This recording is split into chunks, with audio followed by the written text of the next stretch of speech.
Hello hello hello hello mike testing. अब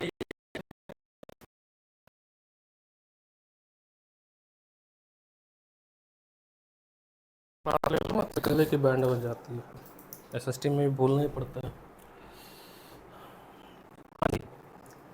तो electricity start कर रहे हैं फिर से। हर बार स्टार्ट ही हो जाता है वो।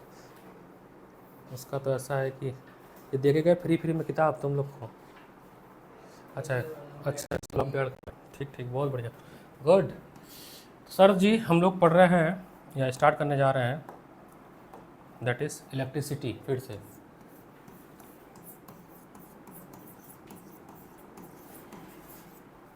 इलेक्ट्रिसिटी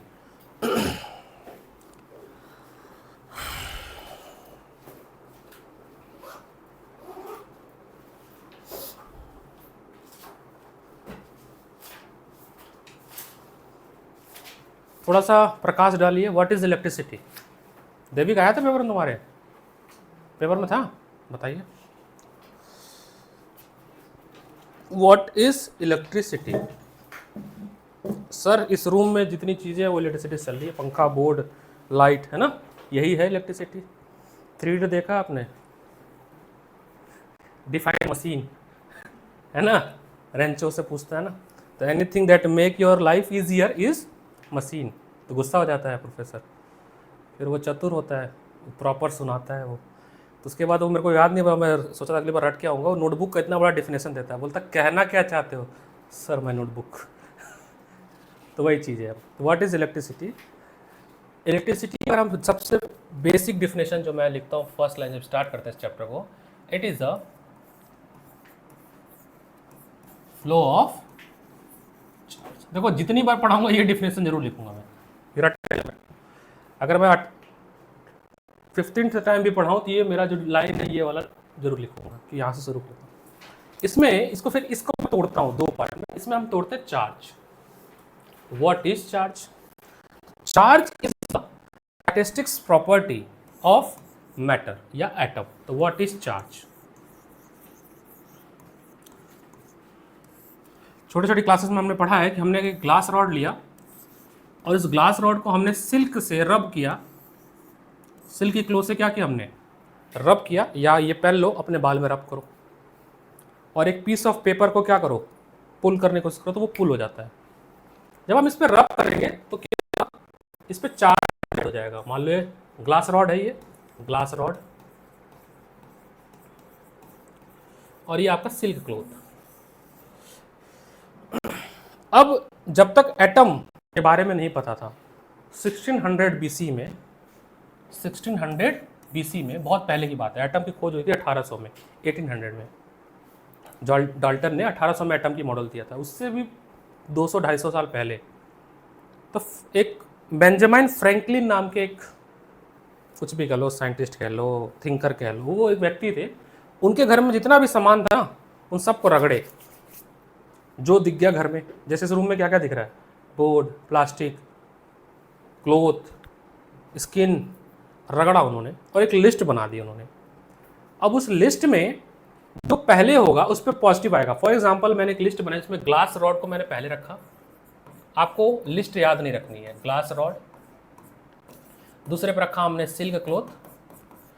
तो इसका मतलब इस पे पॉजिटिव आया और इस पे नेगेटिव। पॉजिटिव नेगेटिव मैथमेटिक्स उठाया गया। एक को बोला गया कि भैया एक पॉजिटिव चार्ज होगा और एक को नेगेटिव चार्ज होगा। ये बात हो रही है 1600 बीसी की, बहुत पुरानी बात है।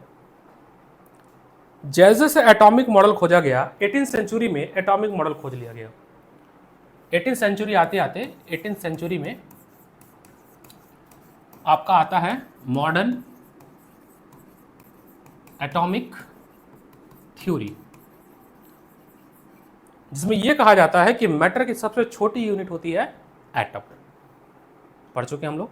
और एटम के अंदर 3 तरह के सब एटॉमिक पार्टिकल होता है, इलेक्ट्रॉन, प्रोटॉन, न्यूट्रॉन।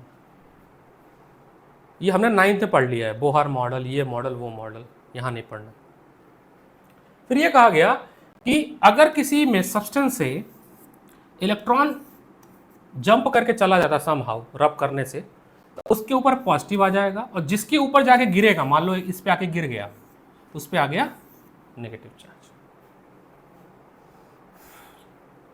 तो मोरल ऑफ स्टोरी क्या है कि charge is the property of matter, it is a two type, positive and negative, same type of charge repel each other, opposite charge of charge attract each other. बचपन से पढ़ते आए हैं, 5th 6th 7th 8th class. इसमें क्या है, इस साल क्या नया है भाई? इस साल नया ये है कि अभी तक जो आपने पढ़ा उस चार्ज को आपने मेजर नहीं किया था, और या कह सकते हैं आपने उसकी एसआई यूनिट नहीं दी थी। So in physics charge is represent by capital Q और small q, it's up to you, and the SI unit is coulombs, capital C। NCERT page number 1, second page पे जाएंगे तो आपको कुछ वैल्यू दी गई है, ये वाली वैल्यू, ठीक है। जब हम कहेंगे कि 1 कूलम कितना होता है, तो 1 कूलम होगा आपका 6 × 10⁻18 इलेक्ट्रॉन। सही लिखा है मैंने, वेरीफाइड डेटा। यानी अगर मैं मार्केट में जाऊं, मुझे बोलूं भैया मुझे 1 कूलम चार्ज दे दो, गिव मी 1 कूलम चार्ज, तो give me 1 coulomb charge means this amount of electron you will get, ठीक है। 1 इलेक्ट्रॉन पे फिर कितना चार्ज है? जैसे हमने कहा कि सर 60 रुपीज में 12 बनाना मिलते हैं, तो एक बनाने की कीमत कितनी हो जाएगी? कहोगे सर डिवाइड कर दो, 5 रुपए की होगी। सिमिलरली एक इलेक्ट्रॉन पे कितने कूलम चार्ज होंगे? 1/6 × 10⁻18 कूलम्स होंगे।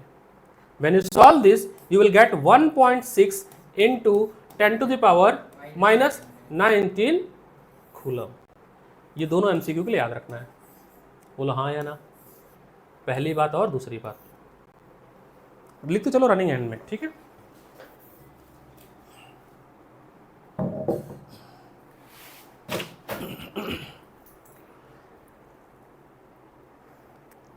चार्ज क्यों बताया मैंने? क्योंकि मैंने flow of charge, flow of charge. तो अगर मेरे पास ये वायर है, ये कोई मेरा वायर है, वायर सिंपल सी बात है, जब हम वायर की बात कर रहे हैं तो बिकॉज गुड कंडक्टर तभी तो बात कर रहे हैं, कॉपर की वायर ले लिया हमने। अब इसमें से कितना electron, how much electron flow, ये डिसाइड करेगा कि इसमें कितना चार्ज, कितना करंट फ्लो होगा। The flow of charge is responsible for the current in this wire. But यहां पे थोड़ा समझिएगा, इलेक्ट्रॉन अगर ऐसे जा रहा है तो करंट ऐसे जाएगा। अभी आएंगे इस पे, हम डायरेक्शन पे तभी आएंगे, चलेगा? ओके जी। एक बात और समझिएगा, एक नया पहला फॉर्मूला लिखने जा रहा हूं इस चैप्टर का, Q = N × E लिखने जा रहा हूं। क्या चीज है? Q is amount of charge and N is number of electron and E is charge on 1 electron, charge on 1 electron. अगर मैंने कहा कि किसी वायर से, मान लो वायर का क्रॉस सेक्शन एरिया है, क्योंकि वायर को काटोगे तो क्या सर्कल तो दिखेगा। मान लो सिलेंड्रिकल वायर है, इसका बहुत पतला पीस करूंगा तो मुझे क्या दिखेगा? सर्कल ही तो दिखेगा। तो क्रॉस सेक्शन एरिया सर्कल दिखेगा। मैंने कहा इससे इलेक्ट्रॉन 1 सेकंड में पास कर गए। एक सर्कल है, उस सर्कल से मैंने फेंक रहा हूं, मैं 10 इलेक्ट्रॉन मैंने फेंक दिए 1 सेकंड के अंदर। तो इसका ये मतलब हुआ कि मैं कितना, सवाल ये कि how much charge pass from this area, this cross section area. तो Q = हो जाएगा sir N × E, where N is 10। 10 electron फेंका ना आपने, तो N इज 10 और 1 इलेक्ट्रॉन पे कितना चार्ज है? 1.6 × 10⁻19। इसको सॉल्व करेंगे तो कितना जाएगा? 16 × 10⁻19 कूलम चार्ज। पहले बताओ ये बात समझ आई कि नहीं आई? क्योंकि ये थोड़ा कंफ्यूजिंग है। क्यों सरफेस है, मान लो सरफेस ऐसा बना दिया मैंने, रेक्टेंगल सरफेस। मैंने कहा इस सरफेस से मैंने 3 लाख इलेक्ट्रॉन मैंने पास करा दिए। मैंने विंडो, ये दरवाजा है, इस दरवाजे से 1 2 3 4 लोग चले गए। अब 4 लोग गए, बट अब मैं कह दूं कि एक लोग का वजन 60 किलो है, तो मैं बोलूं कितना वेट गया है यहां से? 4 × 60, ऐसा समझने की कोशिश करो। तो जब मैंने यहां से 3 लाख इलेक्ट्रॉन मूव कर रहे हैं। बट मैं बोलूं हाउ मच चार्ज मूव हुआ, तो 3 lakhs into charge on 1 electron, that is 1.6 into 10 to the power 19 coulomb. ये जो 3 लाख है वो n है, क्या है, n है, ठीक है। कंफ्यूज करता है, 1 मार्कर ही एमसीक्यू ही है लेकिन बहुत कंफ्यूज करता है, इसलिए मैं इस पर ज्यादा ध्यान दे रहा हूं, ठीक है सर। हमारे डिफिनेशन पर जो लाइन शुरू की थी मैंने, electric current. So electric current को आई से रिप्रेजेंट करते हैं। It is a rate of flow of charge, rate of flow of charge, rate of flow of charge. Charge बता दिया किसको कहते हैं हम लोग, और जुड़ गया रेट। रेट जब भी आएगा तो वहां टाइम आएगा। मैंने कहा मेरी पढ़ाने की रेट ज्यादा है, यानी मैं ज्यादा पढ़ा पा रहा हूं, या मैं कहता तुम एक बंदा 1 घंटे में 10 पेज पढ़ता और एक इंसान 1 घंटे में 100 पेज पढ़ रहा है, तो उसकी पढ़ने की रेट ज्यादा, क्योंकि 100 पेज पढ़ लिया 1 घंटे में। तो जब भी रेट आएगा तो टाइम आएगा। तो सेकंड फॉर्मूला इस चैप्टर का बना, I is equal to Q upon T, where I is amount of current, I is amount of current that produce in a circuit और वायर, और इसकी एसआई क्या होती है, ampere, capital A, capital A is a SI unit, where Q is amount of charge, amount of charge, and इसकी SI unit क्या होगी, coulomb, और टी तो टाइम है, क्या है, टाइम, और इसकी एसआई यूनिट क्या होगी, सेकेंड्स। अब छोटा सा फिर से 1 मार्क का question MCQ, if I have a wire in which, मेरे पास एक वायर है जिसमें 10 lakh electron 10 minute, then calculate the current produce in this wire. Sir Q कितना है, सर 10 लाख है, कितना है, 10 लाख है, 10 टू द पावर 5 होगा, लाख में कितने आते हैं, 5 ही होते हैं ना, सही है ना, बता देना। 10 लाख कैसे लिखेंगे, 10 लाख कैसे ये होगा, 10 लाख सही लिखा है, 1 2 3 4 5 गलत लिख दिया क्या मैंने, 10 लाख कैसे लिखेंगे, कितने जीरो आएंगे 10 लाख में, सही लिखा है मैंने, ज़्यादा लिख दिया, करोड़ लिख दिया ना मैंने, एक काट देते हैं, ठीक है, अब सही है। तो ये आपका 10 इंटू या 10 को 6 कर दो सीधे सीधे, तो ये हो गया कि 10 टू द पावर 6 इलेक्ट्रॉन पास कर गए, लेकिन अभी भी क्यू नहीं निकला, क्यों, क्यू में चार्ज भी तो चाहिए। तो एक इलेक्ट्रॉन पे कितना चार्ज होता है, 10 पे power 1.6 10 to the power minus 19, ये वैल्यू है, 1.6 इंटू 10 पावर 19 ऐड हो जाएगा, 10 का पावर ऐड हो जाएगा, 1.6 into 10 to the power 6 add होगा तो -13 हो जाएगा, बोलो हाँ या ना, ये तो होगा क्यू, नहीं मैं क्यू को कैलकुलेट कर रहा हूं, मैंने क्या बोला, एक वायर है, ये वायर है, इस वायर से 10 मिनट के अंदर यहां से यहां 10 लाख इलेक्ट्रॉन चले गए। सवाल ये है इसमें कितना करंट प्रोड्यूस हुआ, तो 10 लाख इलेक्ट्रॉन गए ना, एक इलेक्ट्रॉन पे चार्ज होता है 1.6 इंटू 10 पावर 19, तो 10 लाख पे कितने चार्ज होंगे, 10 लाख इंटू, ये आ गया क्यू आ गया। अब टाइम क्या है, 10 मिनट है, हमें सेकंड्स में चाहिए टाइम, तो टी कितना हो गया, 10 इंटू 60 दैट इज 600 सेकेंड्स।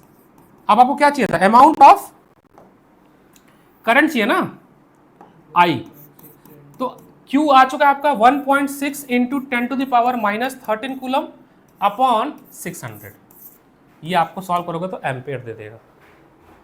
मैंने दो ही चीज पढ़ाया, क्या पढ़ाया दिखाता हूं मैं,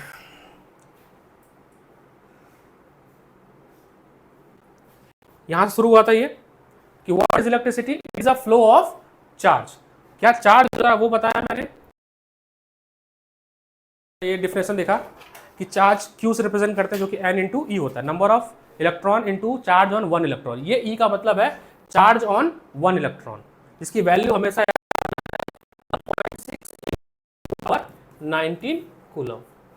n मतलब कितने नंबर ऑफ इलेक्ट्रॉन, वहां पे 10 लाख था उस क्वेश्चन में। उसके बाद हमने करंट बताया कि करंट क्या चीज होती है, ये होती है I, ये आपका होगा I is equal to Q upon T, where Q is the amount of charge, T is the time, I is the current, ऐसा यूनिट होती है एम्पियर, और चार्ज की होती है कूलम। ठीक है, उसके बाद छोटा सा क्वेश्चन दिया था। अब इसके बाद इसके आगे बढ़ते हैं। ठीक है, इसके आगे बढ़ते हैं। अभी तक हमने डिफरेंशियल केवल किसका बताया, Q का और I का बताया। ठीक है, अब देखिए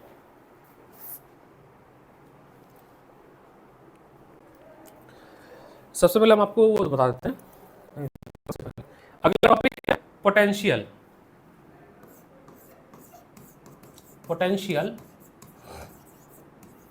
एंड पोटेंशियल डिफरेंस।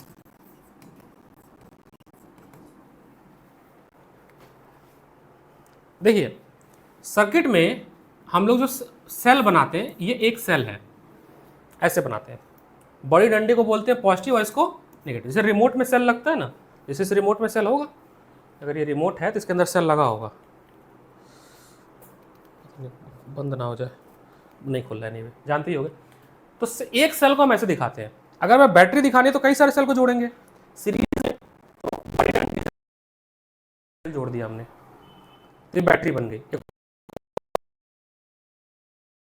3 सेल की बैटरी बन गई। ये बैटरी के अंदर, ये सर्किट के अंदर पोटेंशियल जनरेट करती है। अब पोटेंशियल क्या चीज है, अगर हम थ्योरेटिकली समझें या लॉजिक समझें इसके पीछे, जैसे आपके घर में वाटर टैंक छत पे रखा जाता है, एक हाइट पे रखा जाता है, हम लोग एक हाइट पे रखते हैं वाटर टैंक को, यहां रखा हमने, तो पानी चढ़ाने के लिए हमें मोटर ऑन करना पड़ता है सुबह, बट यहां से पानी को नीचे लाने के लिए टैप में कभी मोटर ऑन करने की जरूरत नहीं पड़ती है, टैप खोला पानी आ जाता है। क्योंकि जब हम किसी हाइट पे रख रहे हैं तो हम बोलते हैं इसका हाई पोटेंशियल है और पानी मूव कर रहा है हाई पोटेंशियल से लो पोटेंशियल की तरफ, उठा के रख दिया हमने। अब सर्किट के अंदर कौन करेगा ये काम, तो सर्किट के अंदर केमिकल रिएक्शन करता है बैटरी ये सारा काम करता है। जो बैटरी होती है ना, बैटरी, या आप घर में इन्वर्टर देखोगे, इन्वर्टर का ऐसा बैटरी होता है, बड़ा सा ऐसे होता है ना, बड़ा सा बैटरी होता है, ऐसे प्लेटें लगी होती है अंदर बहुत सारी। ठीक है, फिर ऐसे इसको पैक करते हैं, फिर यहाँ पे एक ऐसे रहता है ब्लैक और रेड कलर का, उस पर क्लिप लगी होती है, इन्वर्टर की बैटरी। सेल में आप देखोगे तो सेल में ऐसे बना होगा, ऐसे यहाँ पे ग्रेफाइट की रॉड लगी होती है, इसमें केमिकल भरा होता है, इसमें भी केमिकल भरा होता है, इसमें भी केमिकल। ये केमिकल रिएक्शन क्रिएट होती है और केमिकल रिएक्शन से पोटेंशियल जनरेट होता है। बट पोटेंशियल जनरेट का एग्जैक्ट डेफिनेशन क्या चीज़ है, ये तो हम एनालॉजी बता रहे हैं, पोटेंशियल डिफरेंस किसको कहते हैं या इससे क्या हो रहा है, ये नहीं होगा तो, क्योंकि इलेक्ट्रॉन जो फ्लो करता है उसका डायरेक्शन फिक्स नहीं होता है। किसी भी कंडक्टर में अगर हम बात करें, कोई कंडक्टर है वो इलेक्ट्रिसिटी कंडक्ट कर रहा है, देखो अगर कंडक्टर है इसका मतलब उसके पास क्या है, इलेक्ट्रॉन होंगे, सिंपल सी बात है ना। अगर कंडक्टर है कोई चीज़ तो उसके अंदर इलेक्ट्रॉन होंगे, बट वो इलेक्ट्रॉन का जो डायरेक्शन है ना वो फिक्स नहीं है। एक इलेक्ट्रॉन इधर भाग रहा है, एक इलेक्ट्रॉन इधर भाग रहा है, एक इलेक्ट्रॉन इधर भाग रहा है, इनका डायरेक्शन फिक्स नहीं है।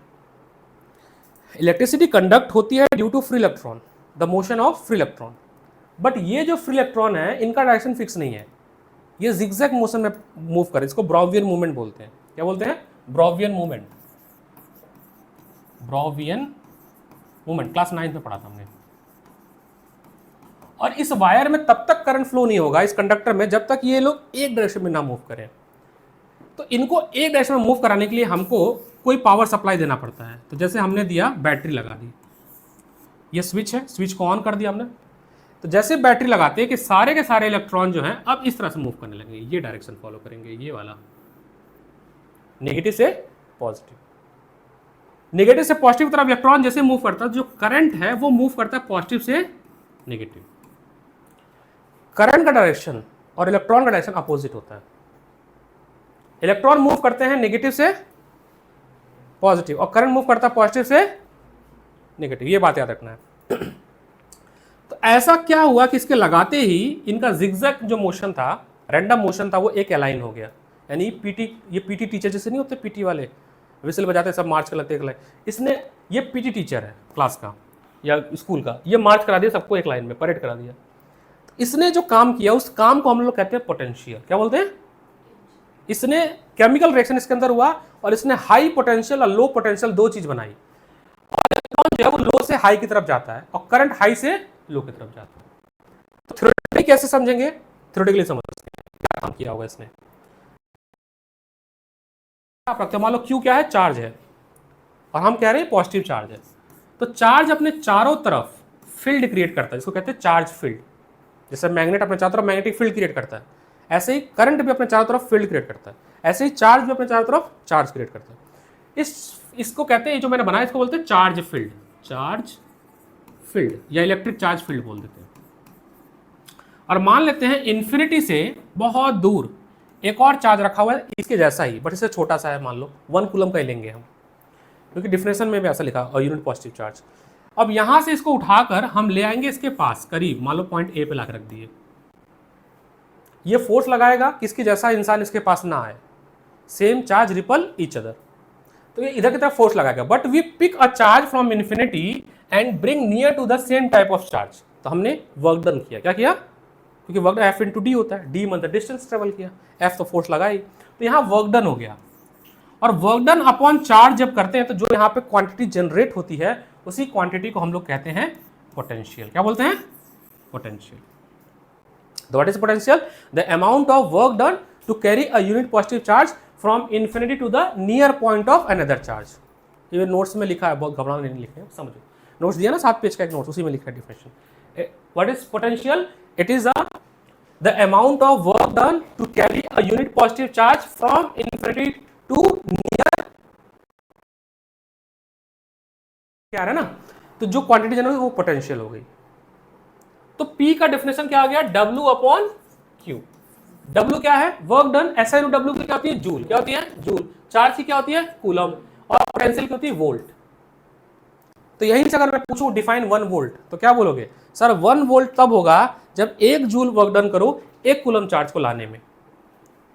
क्वेश्चन आता ना, डिफाइन किसी पेपर में आया था कि define 1 coulomb, define 1 ampere, Salman के पेपर में शायद आया था डिफाइन 1 एम्पेयर, तो डिफाइन 1 वोल्ट भी आ सकता है, डिफाइन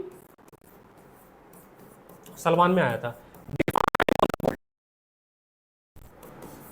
क्या होगा, 1 वोल्ट क्या होगा, it is amount of work done, how much amount of 1 joule of work done to carry 1 coulomb of charge from infinity to near point of same type of charge. Sir difference क्या है फिर, ये तो potential हो गया। Difference हमने कहा एक और पॉजिटिव चार्ज लेते हैं हम इन्फिनिटी से ही, उसको उठा के और इसके पास रखते हैं, लेट्स से यहां पे रखते हैं बी पॉइंट पे, ज्यादा डिस्टेंस ट्रेवल किया हमने तो ज्यादा वर्क डन हो गया। तो मान लेते हैं इसको W1 मान लेते हैं, इसको P1 मान लेते हैं, तो यहाँ पे क्या हो जाएगा W2 अपॉन Q, मैंने सर Q1 Q2 ने लिख लेते हैं, इसको Q1 इसको Q2, तो यहाँ पे जो पोटेंशियल है वो P2 हो गया। तो बस डिफरेंस का मतलब कुछ नहीं है, P2 माइनस P1, इसको कैसे लिखेंगे, W2 minus W1 upon Q2 minus Q1। अब यहाँ पे थोड़ा सा आपको समझना कि देखो दोनों 1 कूलम के थे, तो 1 कूलम माइनस 1 कूलम 0 नहीं, चार्ज क्वांटाइज होता है, माइनस नहीं होगा, 1 कूलम 2 कूलम हो जाएगा। चार्ज तो जुड़ते हैं ना, खुद सोच के देखो, माइनस हो तो क्या दिक्कत है, यहाँ मैथमेटिकल कॉन्सेप्ट नहीं लगेगा। मैं 1 कूलम ले, या ऐसे समझो मैंने 1 बिस्किट ले आया, एक और बिस्किट, तो बिस्किट जीरो थोड़ी हो जाएंगे, 2 बिस्किट हो जाएगा आपके पास। तो 1 कूलम चार्ज आया, एक और कूलम चार्ज आया, तो भले माइनस साइन है, बस आपस में ऐड होंगे। तो यहाँ पे लिख देते हैं हम लोग डेल्टा W, क्योंकि चार्ज कोई मैथमेटिकल क्वांटिटी तो है ना, वो तो एक सब्सटेंस है ना, कैसे जीरो हो सकता है बताओ। जीरो तब होता एक पॉजिटिव होता और एक नेगेटिव चार्ज हो, तब तो होता ना एक दूसरे को काट देंगे। Charge always show quantization property, means they add each other, delta Q ये आता आपका डेल्टा P। डेल्टा P क्या है, पोटेंशियल डिफरेंस। क्या है, पोटेंशियल डिफरेंस। बोलो हाँ या ना, समझ रहे हो थोड़ा, ये थ्योरेटिकल कॉन्सेप्ट है। वास्तविकता में क्या हो रहा है, सेल में हो रहा है केमिकल रिएक्शन, उस रिएक्शन से पोटेंशियल डिफरेंस क्रिएट हो रहा है। ठीक है, आगे बढ़े, वेरी नाइस। अगली चीज है इलेक्ट्रिक सर्किट। इलेक्ट्रिकल सर्किट किसको बोलते हैं। अब जैसे इस रूम में है, डिजिटल बोर्ड है, अब देखो यहां से समझाने की कोशिश, कितने सारे लाइट है ना, अब मैंने एक स्विच बंद किया, 3 लाइट बंद हो गए। 3 लाइट ऑन हो गए। जब एक स्विच से 3 लाइट जल रहे हैं तो ये सीरीज कनेक्शन है, क्या है, ठीक है। दूसरे वाले सेट से दूसरा चालू हो रहा है, ये चारों आपस में सीरीज में है, लेकिन ये 4 और ये 3 आपस में पैरेलल कनेक्शन हो गए, क्या हो गए, बट ये बना क्या रहे हैं, ये सर्किट बना रहे हैं। क्या बना रहे हैं, circuit. What is circuit? It is a systematic representation of different appliances in a close path. Close path अगर ना तो ऑन नहीं होता ये, तो सिंबल दिए गए हैं। तो आपका अगला है इलेक्ट्रिक सर्किट। अगर वायर बनाना तो सिंपल लाइन खींच दो, है ना। उसमें करंट दिखाना तो एरो कर दो। एक सेल दिखाना तो ये एक सेल ऐसे बन जाएगा। बैटरी दिखानी है तो मल्टीपल जितना दिखाना चाहते हो ऐसे दिखा दो, dot dot dot dot dot. अगर आप ऐसे बना रहे हो इसका मतलब है कि सर्किट ब्रेक है, यानी स्विच ऑफ है। क्या है, ये स्विच है, स्विच ऑफ स्विच। और कैसे बना सकते हो, ऐसे ही बना सकते हो, ये भी ऑफ है, बट हम ज्यादा प्रीफर करते हैं ये वाला। अगर क्लोज दिखाना तो क्या करेंगे, इसी में बिंदी बना देंगे, ऐसे छोटा सा डॉट लगा देंगे, यानी ऑन हो गया। क्या हो गया, ऑन स्विच, ऑन स्विच। इसमें दिखाना तो इसको ऐसे दिखा देंगे। सो क्यों रहे हो? एम मीटर एक डिवाइस होता है, उसको ऐसे बताते हैं, जो कि करंट नापता है, पॉजिटिव नेगेटिव। वोल्ट मीटर एक डिवाइस वोल्टेज नापता है, उसको ऐसे बनाते हैं, पॉजिटिव नेगेटिव। अभी थोड़ी देर में पढ़ेंगे, एक रेजिस्टेंस होता है, उसको जिगजैग जिगजैग बनाते हैं। इस जिगजैग जिगजैग पे अगर ऐसे लगा दिए तो वेरिएबल रेजिस्टेंस हो जाता है, ठीक है। अगर आपने ऐसे बना दिया, ये आपका बल्ब है जो कि जल नहीं रहा है, इसमें गोला बना दिया तो इसका मतलब जल रहा है, वो ग्लोइंग बल्ब। टीवी फ्रिज नहीं बना पाते तो हम लोग यही बना देते हैं, सर्किट में टीवी फ्रिज तो बनाएंगे नहीं। और नहीं, अगर आपको टीवी दिखाना तो आप ऐसे बस बॉक्स बना देना, उसमें बीच में लिख देना टीवी, सर्किट में बना देना। फ्रिज, वॉशिंग मशीन, इन्हीं सबको अगर हम सिस्टमेटिक रिप्रेजेंट कर दें, क्योंकि बहुत पहले बनाया भी था, क्वेश्चन आता कि define circuit and draw the circuit also, simple circuit. तो चलो एक सिंपल सर्किट बना देते हैं। ये वायर है, एक रेजिस्टेंस है, एक इसमें बल्ब लगा हुआ है, एक यहाँ पे एम मीटर लगा हुआ है, यहाँ पे एक बैटरी है, एक सेल है, ये स्विच है। आप मेरा मन है तो मैं यहाँ पे वोल्ट मीटर भी लगा देता हूँ, यहाँ लगा देता हूँ। ये रेजिस्टेंस, बल्ब, स्विच। एक छोटा सा क्वेश्चन आता है, स्विच करता क्या है? Switch break the circuit. अगर ऑफ है तो करंट फ्लो नहीं करेगा, ब्रेक हो गया सर्किट। अगर स्विच ऑन है तो सर्किट कंप्लीट हो गया, करंट फ्लो कर। This is the simplest electric circuit, है ना, सिंपलेस्ट इलेक्ट्रिक करंट। देखो वैसे सब में लगाना, करंट मेन सर्किट बना किस लिए, करंट नापने के लिए, तो एम मीटर तो लगेगा ही।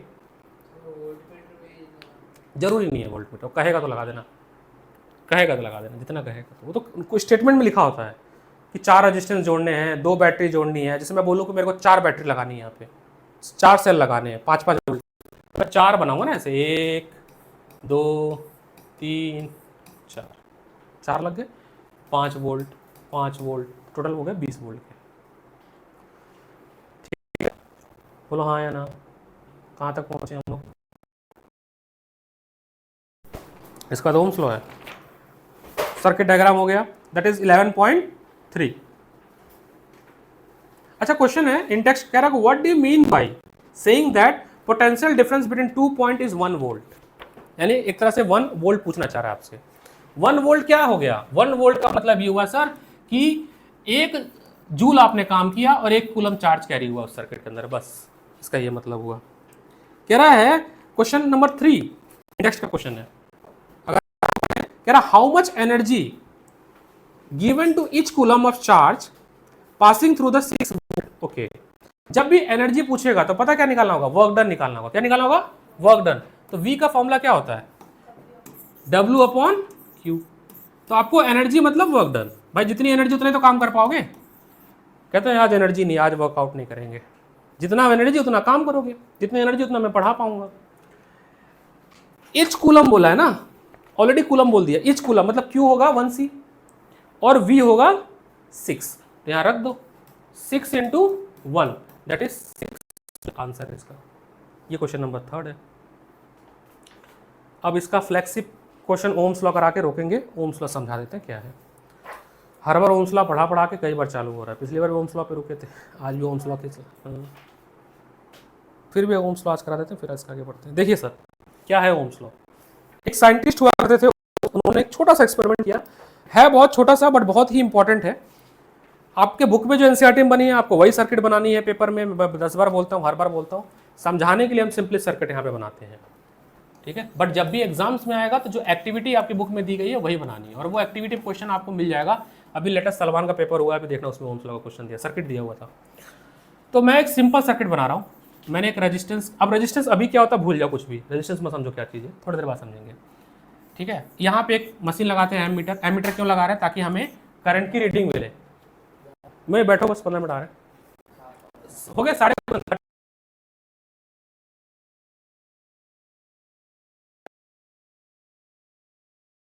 क्या कर रहे हैं, यहां पे लगा देते हैं एक, अगर आप ध्यान से देखोगे ना डायग्राम, ऊपर डॉट डॉट डॉट डॉट बना बैटरी के पास, इसका मतलब है कि आप कई सारे लगा रहे हो, ठीक है। अब चूंकि अब हमें करना क्या है, बार बार वी चेंज करना है। मतलब आपके पास बहुत सारी बैटरी हैं, जैसे मान लो तुम्हारे पास इतनी सारी बैटरियां हैं जो रिमोट में लगी छोटी छोटी वाली, बट सब एक ही जैसी होनी चाहिए रीडिंग। ऐसा नहीं 5 का, एक 10 का, एक 15 वोल्ट का, ऐसा नहीं है। सभी 5 वोल्ट के, सभी 5 वोल्ट के होने। तो मैंने एक बार 5 वोल्ट की बैटरी लगाई, फिर मैंने 10 वोल्ट की बैटरी लगाई, फिर मैंने 15 वोल्ट लगाई। मतलब उसी को ऐड कर रहे हैं, उसी को ऐड कर रहे हैं। मतलब मान लो ये एक है 5 वोल्ट की, ठीक है, सीरीज में जोड़ेंगे, एक और जोड़ेंगे, अब कितना हो गया 10 वोल्ट की, एक और जोड़ देंगे तो अब कितना हो जाएगा 15 वोल्ट की, एंड सो ऑन चलता रहेगा। जब मैंने इसको बढ़ाया, वी को बढ़ाया, तो मैंने एमीटर की रीडिंग नोट की, तो मुझे रीडिंग मिला, पहले में मिल गया 1 एम्पेयर, दूसरे में मिला 2 एम्पेयर, तीसरे में मिला 3 एम्पेयर। अब हर बार अगर वी आई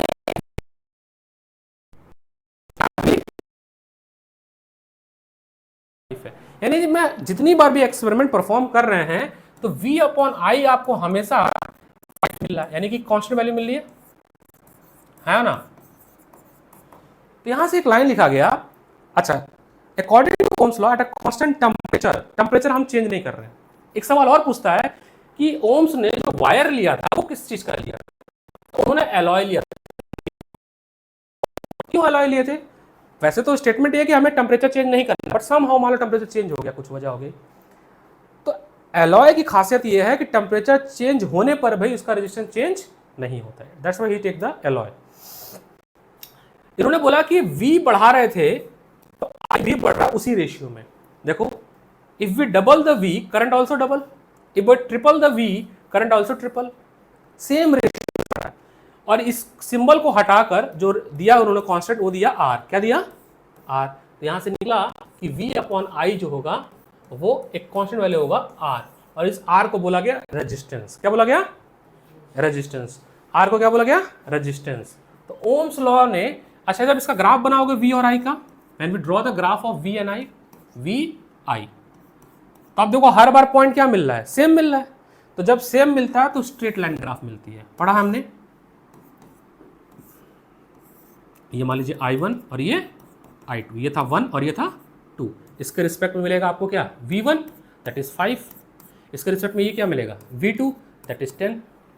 तो आपको स्ट्रेट लाइन ग्राफ मिल रही ना, और ये स्ट्रेट लाइन ग्राफ का जो स्लोप है that is slope of OP आपको क्या देगा? रेजिस्टेंस देगा। क्या देगा? स्लोप कैसे निकलता है? tan थीटा से। ये क्या है? थीटा। तो स्लोप कैसे निकलता है? tan theta. ट्रिग्नोमेट्री पढ़ चुके हो आप लोग, that is perpendicular upon. But paper में न्यूमेरिकल कैसे करोगे? जब आपको टेबल दे जाएगा, वैल्यू देगा ना, तो आप कोई दो कॉन्सेक्यूटिव वैल्यू लोगे, माइनस V1 I2 माइनस,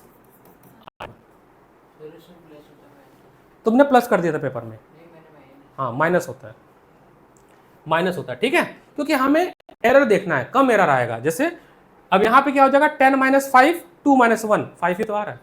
आप अगर एक पॉइंट से भी करोगे तो भी 5 आएगा, 10 अपॉन 2 5, 5 अपॉन 1 5, लेकिन दो पॉइंट लोगे तो एरर कम आने के चांसेस हैं।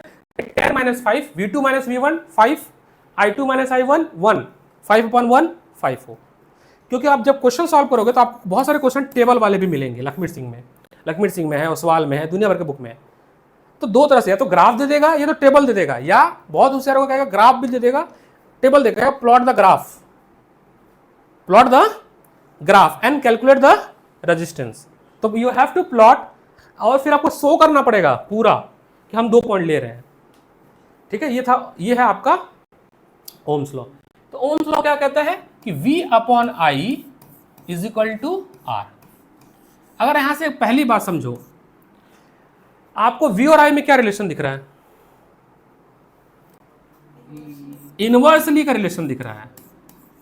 किसी सर्किट में रेजिस्टेंस बढ़ेगा तो करंट घट जाएगा। If we double the resistance current should be half, if be half the resistance current should be, ये सबसे ज्यादा इंपॉर्टेंट, ये याद रखना था सब।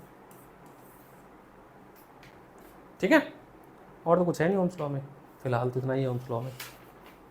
देखो ग्राफ भी बना हुआ है। ठीक है, अच्छा बहुत होशियार होते हैं लोग, ऐसे बना देते हैं। देखो क्वेश्चन घुमाने के लिए मैंने क्या बोला, V और I अगर आपको दिया जा रहा है तो ये जो स्लोप देगा, मान लो ये है R1, ये है R2। अब आपको ये बताना किसका रेजिस्टेंस ज्यादा है, जिसका थीटा ज्यादा होगा। जिसका, इस केस में मान लो ये है θ1 और ये है θ2, किसका थीटा ज्यादा है? θ2। तो इसका मतलब R2 जो होगा वो ग्रेटर देन होगा R1 से। भाई tan थीटा की वैल्यू निकाल लो ना, बात समझिए। लेकिन एनसीईआरटी एग्जाम्पलर लगाओगे और बोर्ड का क्वेश्चन लगाओगे तो करने के लिए पता क्या किया इन्होंने, V क्या दे दिया है, यानी I को y एक्सिस बना दिया और वोल्टेज को x एक्सिस पे स्वैप कर दिया। क्वेश्चन अभी भी वैसे ही है, R1। अब बताओ कौन ज्यादा होगा, तो इसका उल्टा हो जाता है। आप याद ये रखना, तो इसमें जो क्या होगा, थीटा जिसका कम होगा, उल्टा बस कर देना, इसमें ऐसे लिख देना R2 और R1 है ना, तो ये जो सिंबल है स्वैप कर देना। जिसका थीटा कम होगा उसका रेजिस्टेंस ज्यादा होगा। पेपर में ये वाला ज्यादा मिलता है, क्योंकि हम तो ये पढ़ के जाते हैं ना, V और I, VI ग्राफ पढ़ के जाते हैं, पेपर में IV ग्राफ दे देता है। कंफ्यूज नहीं होना, चेंज कर देना बस उसको, आप देखना क्वेश्चन मिलेगा ये ग्राफ पे। ठीक है, तो ये था लेक्चर नंबर 1। हर लेक्चर में आपको ओम्स लॉ ही तक होता है। लेक्चर नंबर 2 में क्या पढ़ेंगे हम लोग, रेजिस्टेंस के बारे में पढ़ेंगे, है ना, resistance and factors affecting resistance, factor affecting resistance. दूसरा हम पढ़ेंगे combination of resistance, series and parallel, combination of resistance. Lecture number 3, इसमें पढ़ेंगे हम लोग joules law, joules law and electrical energy. तो 3 क्लास में ये खत्म हो जाएगा, बाकी इसकी प्रैक्टिस करना है। सभी लोग लखमीर सिंह के बैक साइड के ईच एंड एवरी क्वेश्चन करना है, सब, short, very short, long, MCQ, सब मतलब सब। जिनके पास नहीं है आपस में बुक शेयर कर लो, इंस्टीट्यूट से उठा लो, पीछे से फोटो खींच लो, क्योंकि बहुत अच्छे अच्छे क्वेश्चन दिए हैं उसमें, करोगे तो समझ आ जाएगा। ठीक है, इतना ही रोकते हैं आज के लिए।